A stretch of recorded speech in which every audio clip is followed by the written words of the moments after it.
Hello, good morning guys. So, nandito na naman po tayo sa Asia Homeworks. Then, excited po kami ngayon na i-share sa inyo itong video na ito.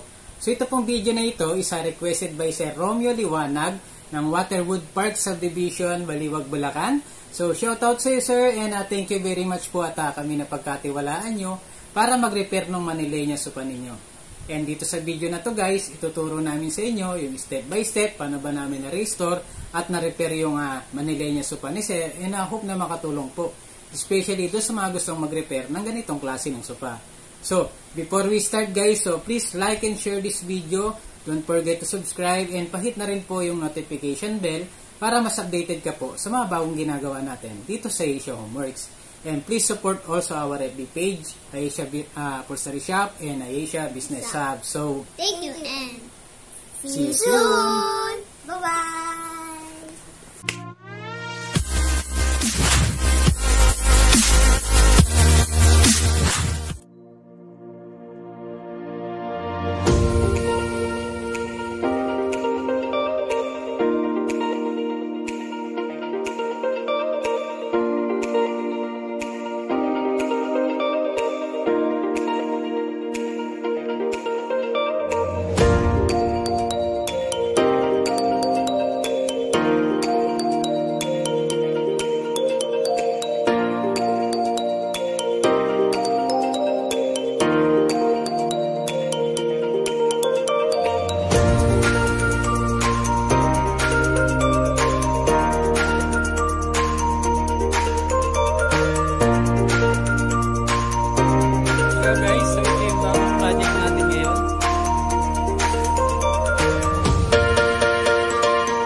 Hello guys, so ito po yung bagong project natin ngayon. So isa po siyang luxury set sopa or also known as Manileña set sopa ni Sir Romeo.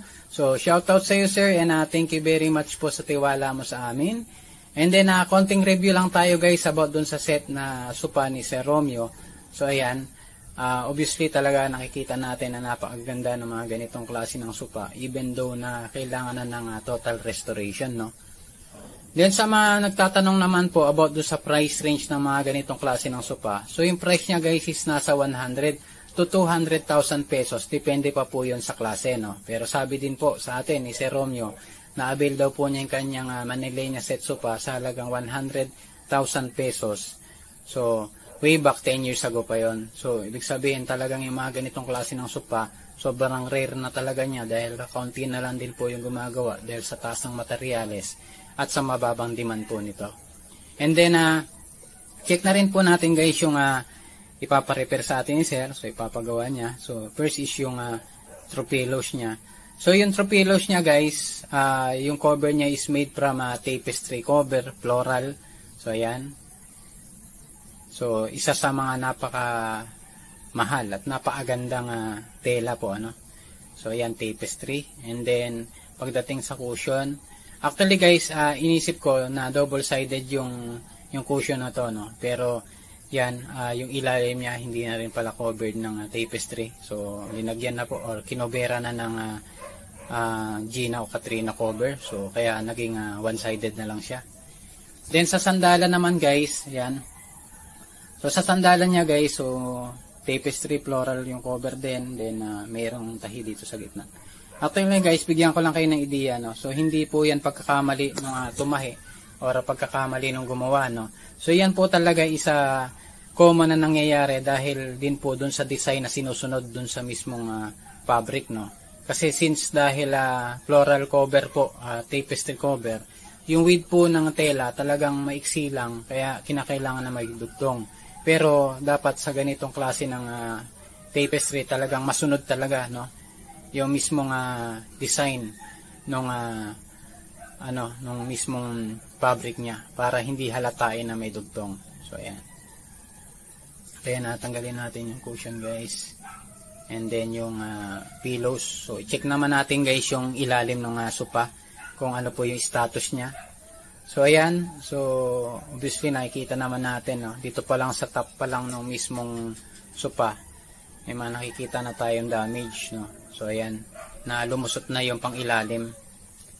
So check natin guys yung ilalim nito kung ano yung status ng So initial checking lang tayo, then mamaya guys babaklasin natin to para mapakita ko naman sa inyo yung internal, no. So dun muna tayo sa madaling makita. Siya nga pala guys, yung mga ganitong klase ng sopa talagang may kabigatan na talaga siya, no. Talagang kasi dahil mga solid yung mga frames na ginamit, kaya talagang may kabigatan na.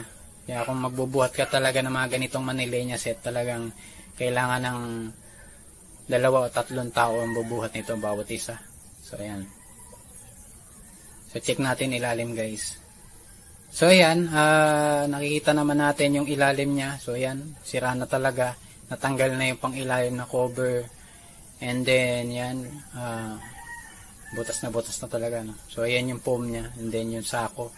Talagang madali na talaga siyang masira, no? Dahil din na po sa katagalan na siguro ng sopa ni Sir. Talagang kailangan ng i-restore overall yung mismong frame at saka yung materials ng sopa. So check din natin yung guys, yung maliit.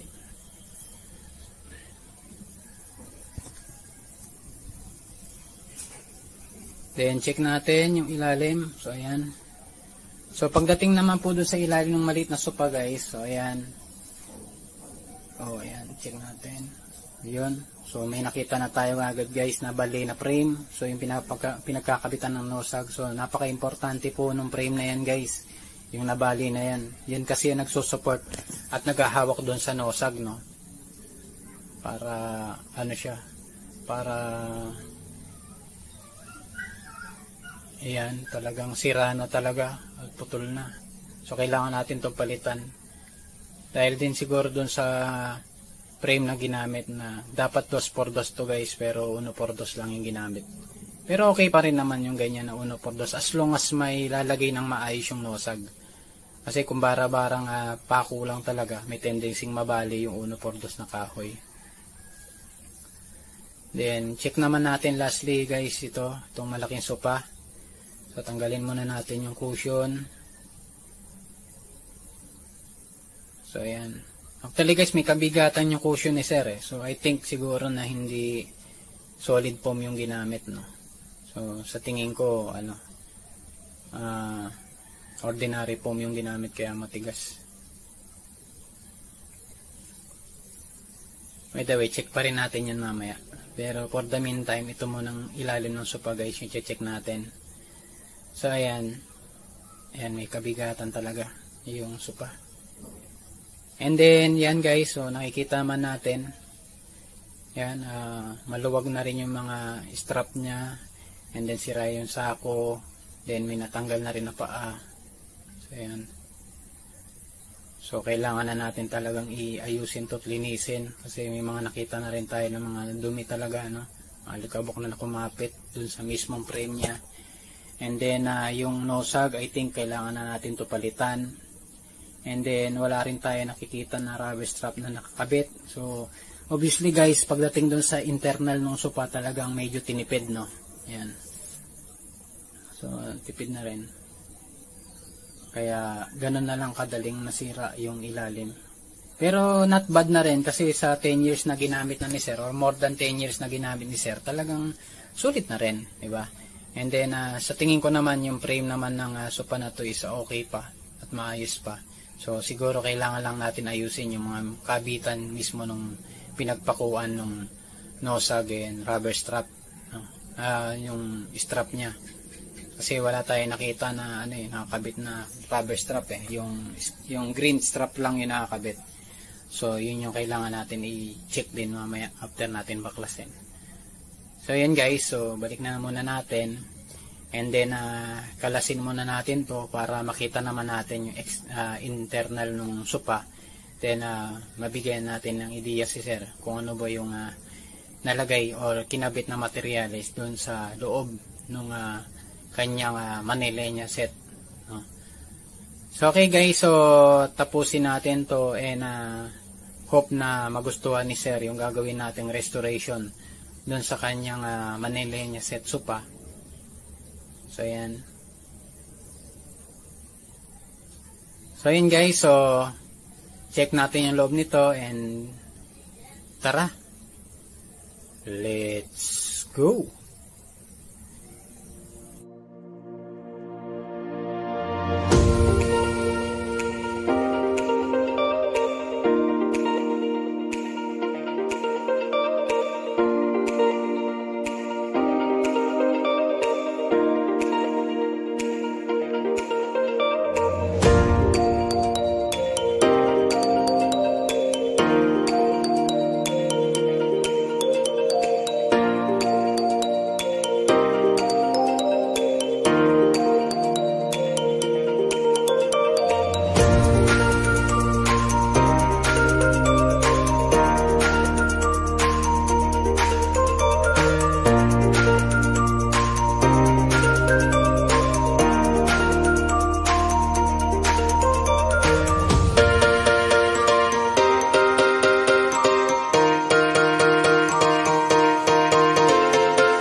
yun guys, so after natin makalas parts by parts yung Manilena sopa ni Sir, so this time ite-check natin, no.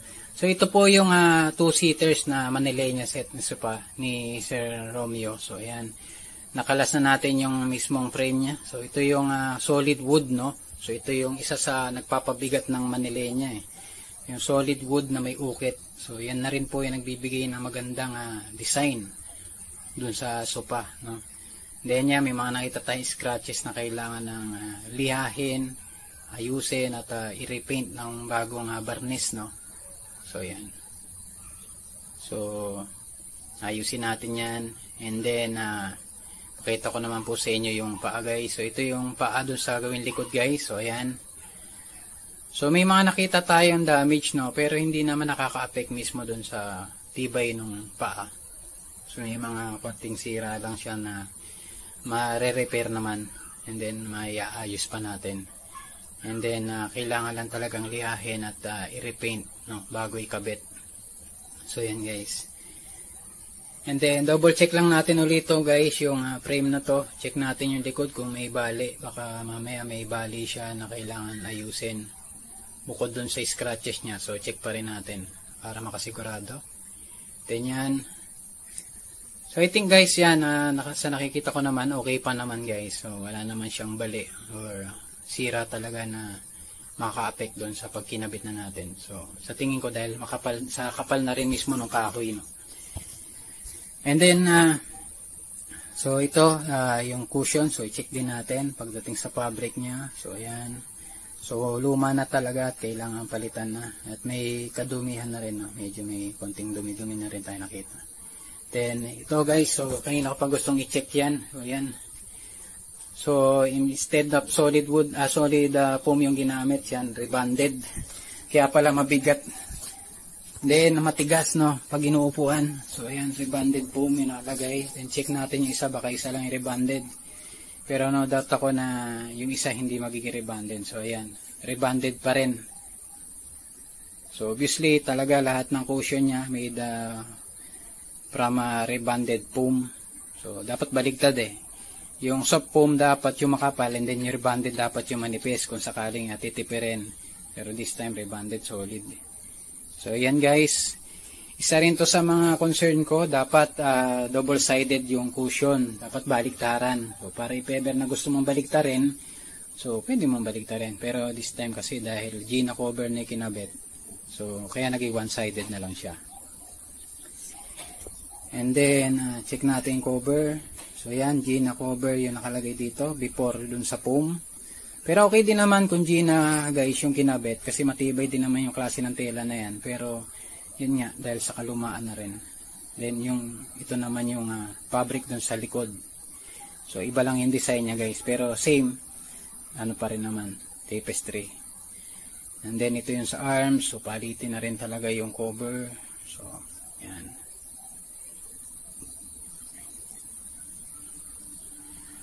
So, ganun din dito sa likod. Tanggalin natin muna para ma-check natin yung loob. And then, sa arms, ganun din. Palitin na rin. So, yan. And then, check naman natin dito guys bago mag-nosag or bago magsako yung foam na nakakabit. Tingnan natin gaano kakapal yung nakakabit guys. So ayan, dapat half inch, pero dahil ordinary foam yung ginamit guys, so ayan, naging half inch na lang yung kapal niya. So ayan. Actually guys, dito sa Manilena guys, medyo disappointed ako. Especially dito sa pagkakabit ng ayan, yung sako, no. Dapat tela na kinabit yan, hindi na sako, kasi ganyan nangyayari. Dahil sa mahal na rin po mismo ng sopa, dapat hindi na sako yung kinabit, no. Dapat tela, Gina cover or cotton cover na lang yung fabric yung kinabit, para at the same time naging dagdag tibay na rin, kasi din dun sa price, medyo mataas yung price. Dapat yung loob, yung internal parts ng materials dapat solid. Dahil katulad nito guys, okay din naman maglagay ng green strap na ganito guys, pero sa status kasi na green strap na linagay, I think 3 piraso lang yung kinabit guys. Tapos kaya lumuwag na rin siya. Pero okay pa rin naman ito, magagamit natin. Pero i-adjust na lang natin. No? And then, isa rin to sa mga nakapagpa-disappoint din sa akin guys, yan. Yung nosag. Yung nosag guys, ito dapat talaga dito sa nosag, hindi to binebend. Pero dahil sa status nung mismong nosag, hindi ko sure kung ano yung purpose nung nagkabit nito, bakit ibinend yung mismong nosag. Kaya nawalan na siya ng function eh. Oh. Dapat dito guys, yung mismong nosag na to, dapat nagbe-bend to eh. Naglalaro siya eh. Pero dun sa status ng pagkakabit ng ng nosag, ayun oh. Nangawit na yung mismong yung nosag. So, nasobra to, nasobra ng batak. Binend. So, dapat hindi binebend yan. Yan. Kaya, hindi na nagbabounce, hindi na nagpa-function yung nosag dun sa mismong sopa. Kaya, pansin natin, pag umuupo tayo, may ingay. Kasi dahil din po yan dyan. Kasi yung mismong nosag clip, wala rin nakalagay na cover, or linagyan ng sapin para. Then, pagdating sa arms guys, tingin ko okay pa tong arms. So, yan. Okay pa yung foam niya, makapal pa. Tingin ko maganda pagkakalagay o pagkakabit nung mismong sa kamay niya. Pero i-double check pa rin natin, para makasigurado tayo kung hindi na natin gagalawin or aayusin yung mismong kamay. And then, pakita ko po ngayon sa inyo guys yung ilalagay natin. So, first, ilalagay natin yan. Ito, yan, lalagyan natin ng rubber strap. Instead na, lalagay pa rin natin yung green strap, pero maglalagay tayo ng additional na rubber strap. Kasi ito talaga yung matibay guys, pampatibay talaga nun sa pangilalim ng sopa. So yan, lalagay natin lahat yan. And then, pakita ko sa inyo yung nosag guys, yung itsura talaga ng nosag. So yan, ganito yung itsura ng nosag guys. So, ko-compare lang natin, dun sa nakakabit, tsaka dun sa nosag talaga na bago. So, ayan. Pansin nyo guys, ito na-bend, ito, hindi na-bend, ito na-bend. Pero kung sakali, kung na-bend naman sana yan guys, so kinabit yan na hindi nakabend yung, yung nosag na yan. Sana ganito dapat itsura niyan. Pipitik pa rin yan guys. So, ayan, So, compare ko lang guys, So, di ko lang alam kung ano yung function nung pag-bend niya doon sa pagkakabit niya ng nosag. Pero dapat talaga hindi yan binibend. So, ayan. Hayaan lang yan dapat na maglaro doon sa mismong sopa. So, ayan. Yung mga papalitan natin, guys. So, check naman natin dito sa sandalan. So, ito sa sandalan, guys. Dito rin na-disappoint din ako dito sa sandalan, guys. Kasi, in-expect ko na dapat solid yung sandalan. Pero ito yung malupit, So, dun sa price ng sopa, so naglagay pa ng I think 1 inch na foam to. Tapos balat na foam. Tapos may dugtong pa. Tapos ito pa yung matindi guys, yan. So, instead na solid foam yung nakakabit, so, ayan, retasong foam, So, ayan. I think yung gumawa nito hindi upholsterer. Magician. Joke lang. Ayan. And then, yan. Papalitan din natin yung strap white na yan, guys. Ayan. So, yan din, guys. Wala rin tong... may tulong siya, pero hindi ganun kaganda yung magiging tulong niya para ma-maintain yung ganda ng sandalan. Kaya pansin ko, yan, bukol-bukol yung sandalan dahil din sa strap na foam yun din kinabit, and then walang nosag. So ito, lalagay natin to guys. Expect natin. So patibay natin, lagyan natin ng rubber strap, yung mismo nga sandalan. So ito kakabit natin. Sa kapal na yan guys, talagang solid, at tingnan mo naman yung comparison ng dalawa. So ito talagang tela lang talaga na strap. Para yan. So, ito yung kakabit natin. Yan, mamaya. So, kaya pala guys, pansin ko kanina doon sa sandalan niya, bukol-bukol. Kasi ayan, yung kinabit is scratch na foam. So yun guys, so check naman natin yung iba. So okay guys, so tara. Let's go.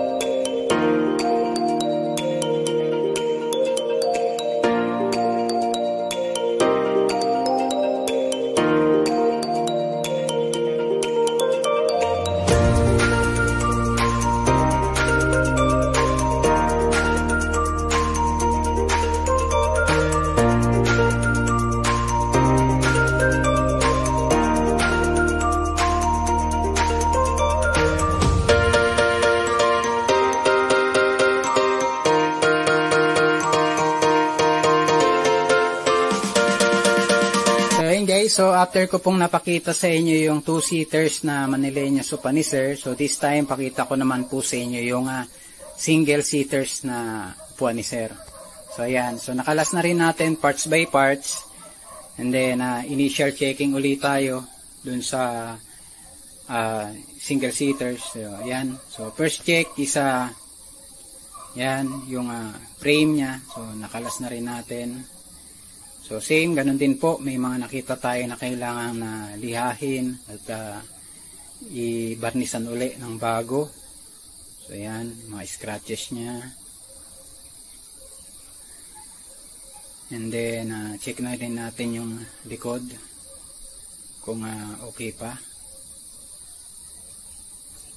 Yan. So same, okay pa rin naman po yung likod ng wood, no? So wala tayong nakita na biyak or na damage na. So ayan. So solid na solid po talaga yung frame na to. And then ito po yung paa. So ayan. Same nung kinalas natin una. Solid wood. Then yan, wala naman tayong nakitang damage unless nga lang doon sa mga scratches na kailangan liyahin. Yan. So kailangan lang natin ulitong i-repaint, no? Barnisan ulit. Isin natin. Then yan. Then after nun is check naman natin sa cushion. Sa cushion same, rebonded foam. Yan. Then same din po do sa una natin chinek. So papalitan natin yung foam na to guys. Gagawin natin Uratex foam na 6 inch, no. So para yung lambot, no. So ito kasi may magka matigas kasi pag rebonded eh. Tsaka may weight talaga yan guys, mabigat. And then yung traditional na ginagawa natin sa sopa, minsan nabuhusan ng tubig yan. Kung lilinisin mo, talagang hindi basta-basta matutuyo yung ganyang foam. Rebonded. And then yan, Gina cover. So same yung plan natin dito guys. Instead of one-sided cushion siya, gagawin natin double-sided cushion. So ayan. So ibig sabihin tape, yung tapestry guys, bubuin natin tapestry yan. Ayan. Bigat to. And then so kita natin ito sa pen, talagang lumubog na. So ito guys yung yun yung part na may putol na frame, no. So mamaya ipapakita ko po sa inyo. Check muna natin tong sandalan, cover nya. Then ayan, palitin na rin talaga. Then check natin dito sa may arms. Tatanggalin na rin natin to. So para makita rin natin yung foam sa loob kung ano yung nakalagay. Then yan, ito po yung sa likod guys, yung kinakapitan ng tornilyo. So yan, tatanggalin mo lang dyan yung tornilyo guys para makalas mo yung buong sandalan. So yan. So yan, tanggalin natin. Baba natin muna.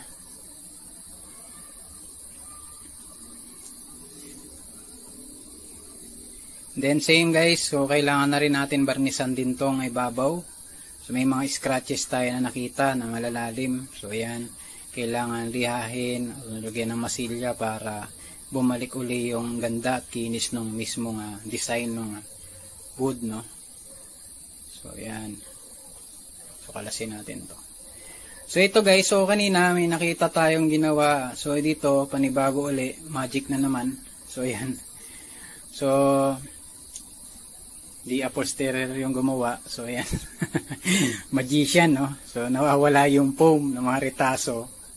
Dito pala yung mga foam na naritaso, no.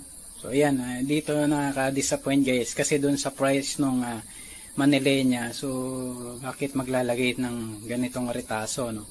So kaya pala pansin natin guys doon sa sandalan ng Manilenya si Sir, bukol-bukol siya.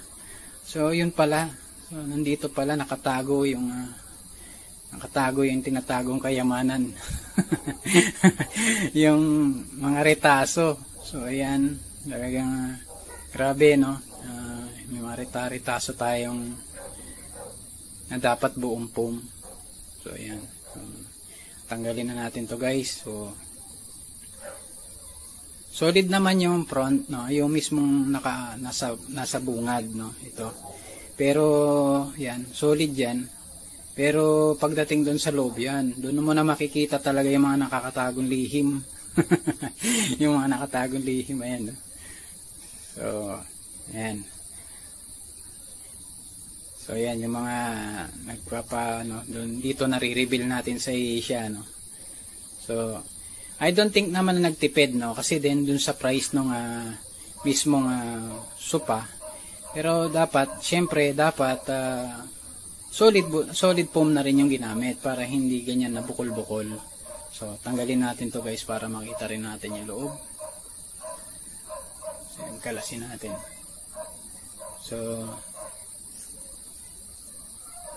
ayan, kalasin natin. So ayan, tanggalan natin. Tingnan natin likod. So same. So rita-ritasong foam. So ayan. So pasensya na at na-reveal, no, yung nakatago. Pero ayan, guys, same din, papalitan din natin yung strap. And then yung mga foam na to. So papalitan din natin. So para maging bilog yung sandalan guys at hindi maging rita-ritaso kasi mahirap ayusin yung mga rita-ritasong foam talaga guys kasi bubukol at bubukol talaga yan doon sa sandalan. So ayan, then yan, papalitan na rin natin yan. So maganda yung ano niya guys, yung tapestry sa likod. So maganda yung design din. Yan. So ayan, kalis na natin. So ito pa. So ayan guys, magkaiba yung foam. Yung sorry guys, hindi ako natatawa dahil dahil pinagtatawanan ko yung gumawa, no. Pero natawa lang naman din ako kasi iba yung kulay ng foam dito. And then iba yung kulay ng foam sa kabila. So ayan. Pwede bang maging masaya lang? Ayan. Masaya lang. Natawa lang. Ayan. So yan, tanggalin na rin natin to and then tingnan natin tong saan to? Ano sa sandalan? So ayan. So kinalas na rin natin yan. So manipis na rin talaga at palitin na. So tapon na natin yan. And then yan po yung frame. So yun sa ako talagang wow, magic. So, joke lang po pero yan, kailangan natin palitan and then yung green strap and then yung yan, nosag. So wala na, hindi na bebend talaga. Talagang yan, hindi na bumabalik doon sa dating angle niya. So sa pagkakabit ng nosag guys, huwag nyong ibebend na katulad nito. Yan. Tsaka yung pagpapakod guys, dapat dito maingat, no? Kasi yung pag nagbabound tayo ng pako sa may nosag clip, may tendency maka-affect yan dun sa mismong frame. Nag-cause niya na mabali yung frame instead na maging maayos, no. So dapat yan maingat. Then yan, isang pako na lang linagay. Napagod na yata yung nagkabit. Isang pako na lang kinabit doon sa nosag. Ay, dalawang pako pala pero isa hindi kinabitan. So ayan, yung sandalan. So ayan guys, siyempre yung ikakabit natin. So ito po. So kakabitan natin ng sandalan ng yan, rubber strap. Ayan, tibay po niyan guys. So sa mga magre-repair ng upuan, so ayan, recommended ko yan. Rubber strap yung ikabit nyo kesa dun sa ordinary strap lang, no? Katulad ng green strap na ganyan guys. Promise yung mga ganyang green strap, talagang hindi siya talaga pang matagalan, no? Yung tibay niya talaga, dumadating sa time talaga naglulus talaga. Yan. So ito ikakabit natin. Pero kakabit pa rin natin yung green strap. Pero this time dadagdagan natin ng yan, yung rubber strap. And then syempre, dahil nakita natin status ng nosag, then papalitan din natin ng nosag. Yan, ito po yung bago. Magkakat tayo ng bagong nosag and then i-attach natin dun sa mismong frame para sure talaga. Then siya nga pala guys, itong nosag na to is ito, mas makakapal siya compare dun sa ibang nosag na nabibili sa market, no? So pwede naman kayong mobile, no? May mas makapal pa dyan, pero yung ginagamit namin, so ganito kakapal, no? Rubber, nosag. So ayan, tanggalin muna natin to guys. Ayan. Pagdating naman sa wood guys, so yung iba talagang maayos pa naman. Medyo maninipis lang, pero yan, ingatan na lang natin na hindi ma-damage yan. Yan. Kasi costly kung magpapalit pa tayo ng kahoy niyan. Para na tayong gumawa na panibagong manilenya niyan. So yan. So sa wood, okay pa naman, maayos pa. Maayos pa naman yung wood niya guys. So yung kailangan lang natin palitan yung nabali. So ayan. Even doon sa kamay niya guys, all good pa. Ayan, nakikita sa loob. Maayos pa naman yung status ng kahoy. So ayan. So pagdating naman doon sa kamay ng manilenya guys, so maganda naman yung pagkakakabit ng kahoy. Pero dapat baligtad, no? Pero dapat parehas. Yung tibay ng dapat ng kamay, same dapat ng tibay din ng So ayan. So ayusin natin to guys, hope na magustuhan ni sir yung gagawin nating repair dun sa kanyang sopa. So okay guys, check naman natin yung malaking sopa guys. So tara, let's go!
ayan guys, so after ko pong mapakita sa inyo yung 2-seaters and yung single-seaters na Manilena sofa ni sir. So this time guys, so pakita ko naman po sa inyo yung 3-seater sofa. So ayan, nakalas na natin. Nakalas na natin parts by parts. Then dahil malaki yung sofa guys, so linip ko lang muna yung sandalan para mapakita po sa inyo ng buo. So ayan. And then check natin itong cushion, no. So ayan. And then nakalas na rin natin yung frame niya. So ayan yung wood frame. So ayan, kailangan barnisan at repaint ulit natin, no. Same nun sa gagawin natin dun sa dalawa. So ayan, may mga nakita rin tayo na gas-gas. So ayan. At kailangan lihain at pakinisin ulit. And yan. And then chinek na rin natin yung likod niya guys. So okay na okay pa. At wala pa namang bali. So ayan. So lagay mo natin dito siya sa gilid. Then mamaya liliyahin na natin yan guys, and babarnisan na natin. So next is ito yung mismo mga pillows. So medyo curious lang ako sa laman ng pillows guys, kasi talagang medyo matigas siya. So ayan, so na-discover ko yung nakalagay na Trophelos, no. Yung palaman ng Trophelos guys, isa ganitong klase ng fiber pill, no. Actually guys, ito fiber pill din naman yung dinalagay sa loob ng pillows, no. Pero ito kasi guys, I think used na to galing na to sa ibang sofa, no. Kasi itong klase ng fiber pill na to guys, ito yung per yard. So ito, isang magician na naman ang gumawa. No. Hindi, joke lang po. Natawa lang din ako kasi ganito dapat ang itsura ng fiber pill na pang Trophelos, so pang pillows yung ganito. So ito po per kilo, yan yung per kilo, no. So talaga makikita mo talaga na spread out yung nag-i-spread yung or na ano yung mismo niyang yung fiber niya. Talaga naghihiwa-hiwalay. Then ito naman guys, so ayan. So talagang ito yung per yard. So hindi po talaga ito dapat ang linalagay sa Trophelos. So papakita ko sa inyo guys kung saan ba nanggaling yung ganyan, no, yung per yard. So same din ganito. So bunutin lang natin guys, so para mapakita ko sa inyo. So kaya siya matigas guys. Kasi talagang dapat sa ganitong pillows, ang ginagamit talaga na fiber dito is yung per kilo, hindi yung per yarda. So ito kasi, ito kinakabit naman to guys sa mga wood, yan, sa foam, yan kinakabit yan. So yan pa, dinidikit yan guys para dumulas yung yan, nakakatulong din yan para maging madulas yung flat surface, no. Pero hindi siya talaga totally na palaman dun sa mismong Trophelos. So ayan, Trophelos. Ayan. So check natin guys. So ayan, pakita ko sa inyo. So ayan guys, oh, yan yung per yard, oh. Tingnan nyo guys. So yung pag-i-spread mo, talagang makikita mo talaga na yan, na hindi siya katulad ng pang pillows talaga na dapat na nakalagay. So ayan. So ayan guys, intention natin dito guys is mapakita, no, na bigyan ng ideya yung mga iba na nagre-repair ng ganito, at mabigyan din po natin ng ideya yung customers natin na kung ano yung dapat nilalagay at hindi dapat nilalagay, o dapat ini-expect nila dun sa mismong laman ng mismong sofa. So ayan, dapat ganyan, hindi ganito. Ayan. Ayan guys, matigas talaga siya. O, hindi nagwa-bounce, no. Lalo na guys, pag nabasa pa yan, so talagang dun talaga magsisiksik na talaga yan. Talagang titigas na talaga yung mismong pillows. So, ayan.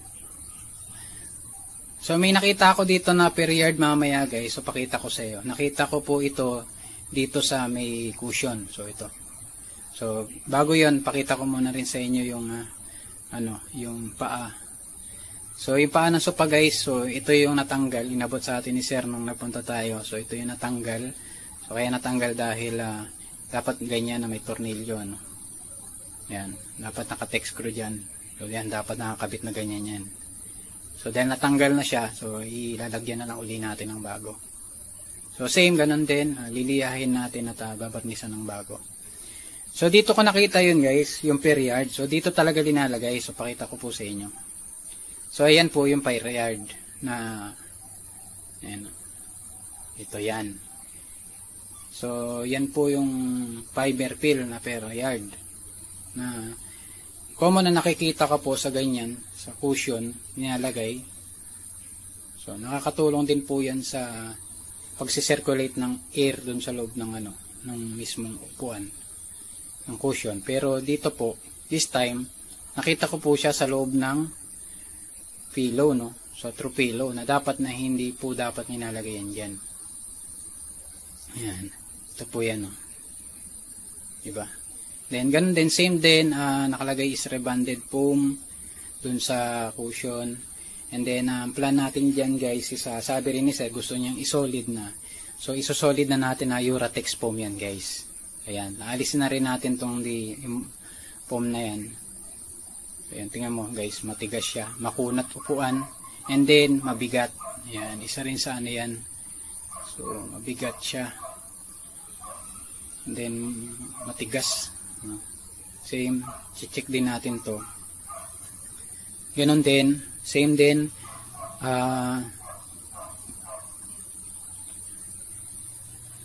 Yan, matigas din yung, ayan, meron din po siyang per yard na, per yard na fiber fill, and then, yan, rebanded. So, yan. So, matibay din naman yung rebanded, guys, pero kung sa cushion mo lalagay, mag-solid ka na. Kasi mahal din yung price ng ganyan rebanded, guys, Kung bibili ka rin ng foam na maganda, yung solid na. Diba? So, yan. And then check natin to guys, yung kanya. And then tanggalin natin tong Gina cover para makita rin natin yung frame.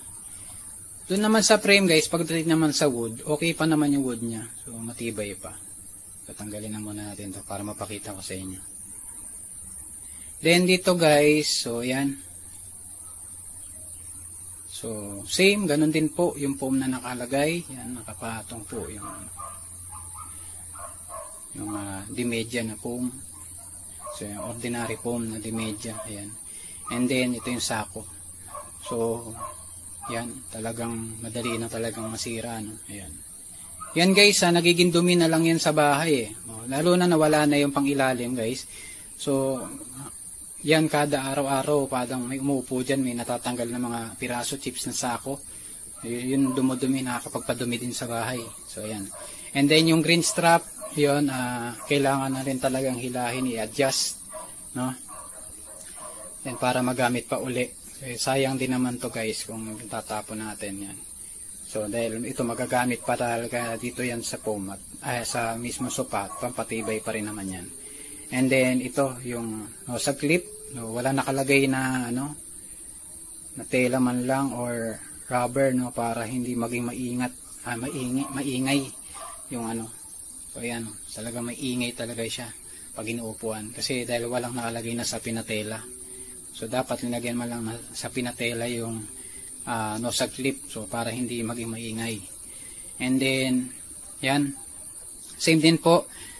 Yung nosag clip talagang nakabend yung pagkakalagay, so talagang wala na naging purpose yan dun sa so ang gagawin natin, so ito same, so ayan, sobrang dami niyan, yan, ilalagay natin lahat yan guys.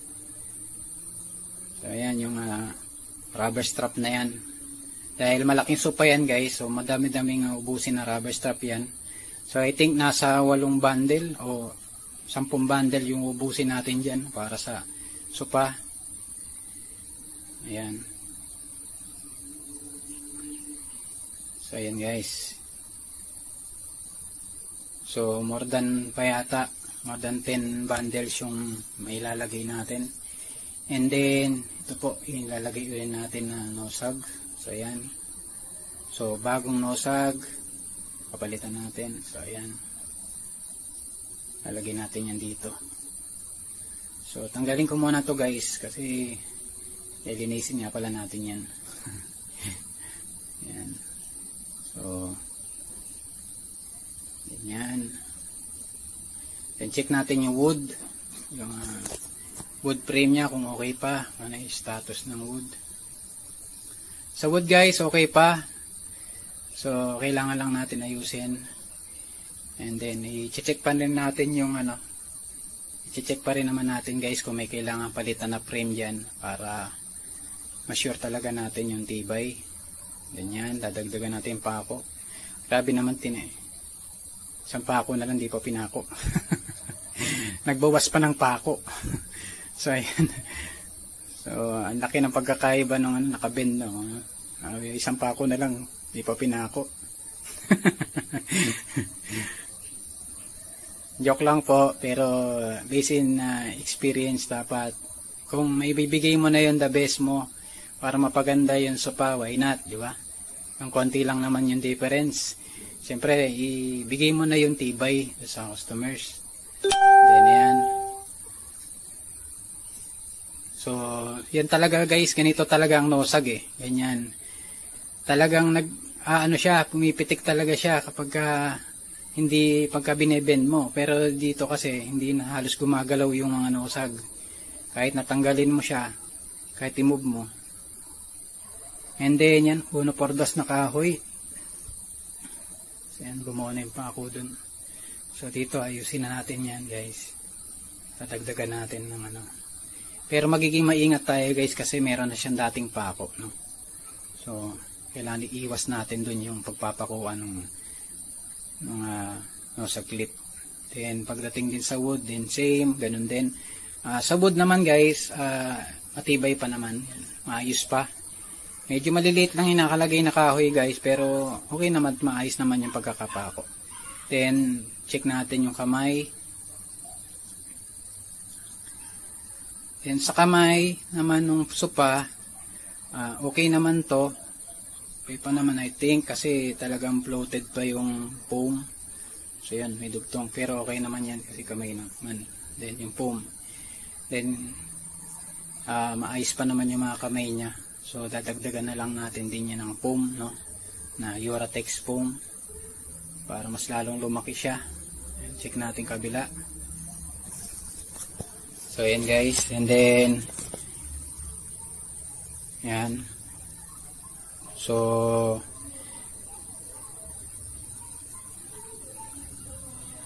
yan guys. So, yun nakita naman natin kung ano yung mga dapat natin gawin. So, check naman natin guys ngayon yung sandalan niya. So, ayan.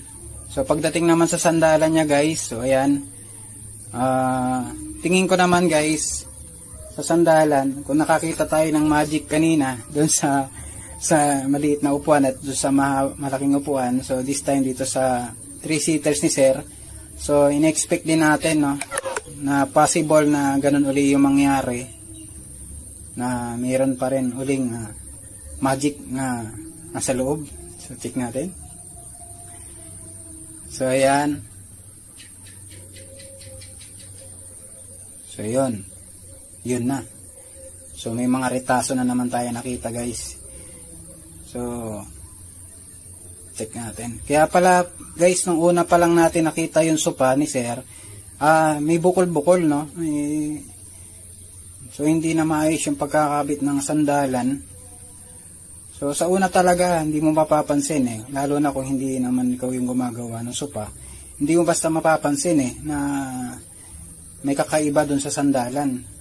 So, pero i-check natin. So, ayan. Then yan guys, talagang may mga reta-retaso talaga tayo nakita. Grabe naman. Pero, yun nga, target natin dito, ayusin ng maganda yung sandalan ni sir. Yan. At tanggalin na natin yung mga retaso na yan kasi kahit maganda yung pagkakakabit ng cover, kung hindi maayos yung loob, So, may tendency din talaga na hindi rin ma-appreciate ng customers natin yung ang gagawin nating restoration, no? So, yan, tatanggalin din natin yung strap niyan. Yan, and then papalitan din natin ng papalitan din natin ng rubber strap, no? So, ito yung papalit natin diyan. Yan. So, tatanggalin natin yan. So, for sure guys, mas bibigat pa tong sopa na to kapag nailagay ito, mga rubber strap na yan, kasi mabigat talaga yan. So, yun guys, so napakita ko na rin sa inyo. Then, dito naman tayo sa likod. So, yan, same, ganun din po. May tapestry na fabric, and then mayroong dimedya na foam na nakalagay. So, ito, dimedya na foam, solid buo pa. Pero, check natin kung kailangan naman palitan. Pagdating naman sa wood guys, so okay pa naman yung wood niya. So, perfectly attached pa rin naman. And then, yung mga wood niya, wala pa naman tayo nakita na biyak or na damage. So, yun. So, yun ang kailangan lang natin na mga ayusin dito guys. And then, same, yung mismong frame na may ukit. So, yun ang kailangan natin i-repaint at barnisan. So, okay guys, so tapusin natin to, and hope na magustuhan ni Sir yung gagawin natin restoration. So, okay guys, so tara, let's go!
appetite.